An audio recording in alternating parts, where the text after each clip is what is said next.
ನಮಸ್ಕಾರ ವೀಕ್ಷಕರೇ, ನನ್ನ ಚಾನೆಲ್ನಲ್ಲಿ ನಿಮಗೆ ಸ್ವಾಗತ. ಇವತ್ತು ನಾನು ಕೆಲವೊಂದು ಕಿಚನ್ ಟಿಪ್ಸ್ಗಳನ್ನು ನಿಮ್ಮೊಂದಿಗೆ ಶೇರ್ ಮಾಡ್ತಾ ಇದ್ದೀನಿ. So let's start the video. ಮೊದಲನೇ ಟಿಪ್ಪು, ಪಾತ್ರೆ ತೊಳೆಯಲು ಪ್ರತಿ ಸಲ ನಾವು ಹೊಸ ಸೋಪನ್ನು ತೊಗೊಂಡು ಬಂದಾಗ ಹಳೆ ಡಬ್ಬಿಯನ್ನು ಬಿಸಾಕಿ ಹೊಸ ಸೋಪನ್ನು ಹೊಸ ಡಬ್ಬದ ಸಮೇತ ಉಪಯೋಗಿಸ್ತೀವಿ. ಅದರ ಬದಲು ಹಳೆ ಡಬ್ಬಿಯನ್ನು ನಾವು ಚೆನ್ನಾಗಿ ತೊಳೆದು ಆ ಡಬ್ಬದಲ್ಲಿ ಹೊಸ ಸೋಪನ್ನು ಇಟ್ಟು ನಾವು ಯೂಸ್ ಮಾಡ್ಬೋದು. ಹಾಗೂ ಆ ಹೊಸ ಡಬ್ಬಿಯನ್ನು ಇನ್ಯಾವುದೇ ವಸ್ತುಗಳನ್ನು ಇಡಲು ಯೂಸ್ ಮಾಡ್ಬೋದು. ಅಂದರೆ ಹೇರ್ ಕ್ಲಿಪ್ ಆಗಿರ್ಬೋದು, ಕ್ಲಿಪ್ಸ್ ಆಗಿರ್ಬೋದು, ಅಥವಾ ನಟ್ಟು ಬೋಲ್ಟ್ ಆಗಿರ್ಬೋದು, ಬಟನ್ ಆಗಿರ್ಬೋದು, ಅಥವಾ ಮಕ್ಕಳ ಹೇರ್ ಕ್ಲಿಪ್ಸ್ ಆಗಿರ್ಬೋದು. ಇದನ್ನೆಲ್ಲ ನಾವು ಇಡಲಿಕ್ಕೆ ಆ ಡಬ್ಬವನ್ನು ಯೂಸ್ ಮಾಡ್ಬೋದು. ಎರಡನೇ ಟಿಪ್ಪು, ಕೆಲವೊಂದು ಸಾರಿ ಮಧ್ಯಾಹ್ನ ಮಾಡಿದ ಅನ್ನ ಜಾಸ್ತಿ ಉಳಿದಿರುತ್ತೆ. ಅದನ್ನು ಸಂಜೆಗೆ ನಾವು ಸಪ್ರೇಟಾಗಿ ಬಿಸಿ ಮಾಡ್ತೇವೆ.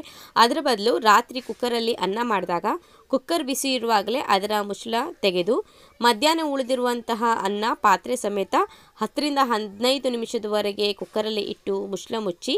ಇದರಿಂದ ನಿಮಗೆ ಸಪ್ರೇಟಾಗಿ ಅನ್ನ ಬಿಸಿ ಮಾಡಿಕೊಳ್ಳುವ ಅವಶ್ಯಕತೆ ಇರೋದಿಲ್ಲ.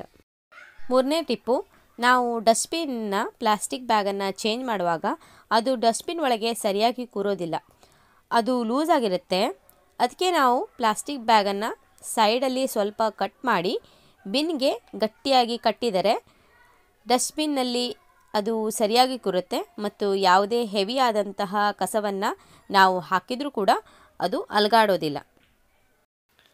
ನಾಲ್ಕನೇ ಟಿಪ್ಪು, ನೀವು ಚಪಾತಿ ಅಥವಾ ರೊಟ್ಟಿಯನ್ನು ಲಟ್ಟಿಸುವಾಗ ಲಟ್ಟಣಿಗೆಯ ಕೆಳಗೆ ಒಂದು ಬಟ್ಟೆ ಅಥವಾ ಪೇಪರನ್ನು ಹಾಸ್ಕೊಳ್ಳೋದ್ರಿಂದ ನಿಮ್ಮ ಕಿಚನ್ ಕೌಂಟರ್ ಟಾಪ್ ಗಲೀಜಾಗೋದಿಲ್ಲ.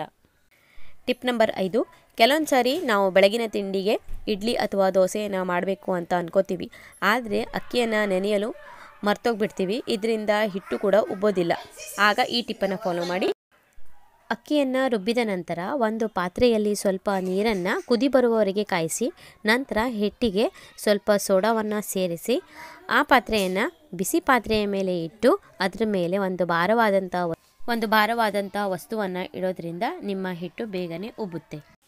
ಟಿಪ್ ನಂಬರ್ 6, ನಿಮ್ಮ ಕಿಚನ್ ರೂಮ್ ಯಾವಾಗಲೂ ಸ್ವಚ್ಛವಾಗಿ ಇರಬೇಕಂದ್ರೆ ಈ ಟಿಪ್ಪನ್ನು ಫಾಲೋ ಮಾಡಿ.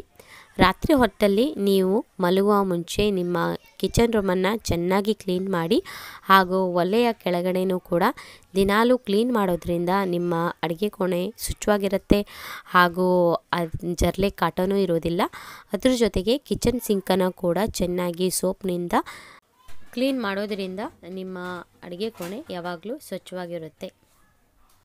ಟಿಪ್ ನಂಬರ್ 7, ನಿಮ್ಮ ಕಿಚನ್ ಸಿಂಕನ್ನು ನಿಂಬೆಹಣ್ಣಿನ ಸಿಪ್ಪೆ ಹಾಗೂ ಉಪ್ಪನ್ನು ಹಾಕಿ ತಿಕ್ಕಿ ತೊಳೆಯೋದ್ರಿಂದ ನಿಮ್ಮ ಕಿಚನ್ ಸಿಂಕ್ ತುಂಬಾ ಹೊಳೆಯುತ್ತೆ ಹಾಗೂ ಜರ್ಮ್ಸ್ ಫ್ರೀ ಆಗಿರುತ್ತೆ.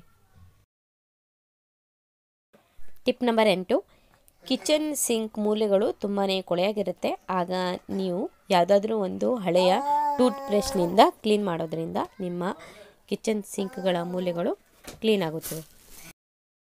ಟಿಪ್ ನಂಬರ್ 9, ನೀವು ಪಾತ್ರೆ ತೊಳೆಯಲು ಯೂಸ್ ಮಾಡಿದಂತಹ ಸ್ಕ್ರಬ್ಬರ್ ಆಗಿರ್ಬೋದು ಅಥವಾ ಹಳೆಯದಾದಂತಹ ಡಬ್ಬ ಆಗಿರ್ಬೋದು ಸ್ಕ್ರಬ್ಬರನ್ನು ಇಡಲು, ಅದನ್ನು ಚೆನ್ನಾಗಿ ತೊಳೆದು ಇಡೋದ್ರಿಂದ ಇದರಲ್ಲಿ ವಾಸನೆ ಕೂಡ ಬರೋದಿಲ್ಲ ಹಾಗೂ ಇದು ಜರ್ಮ್ಸ್ ಫ್ರೀ ಆಗಿರುತ್ತೆ.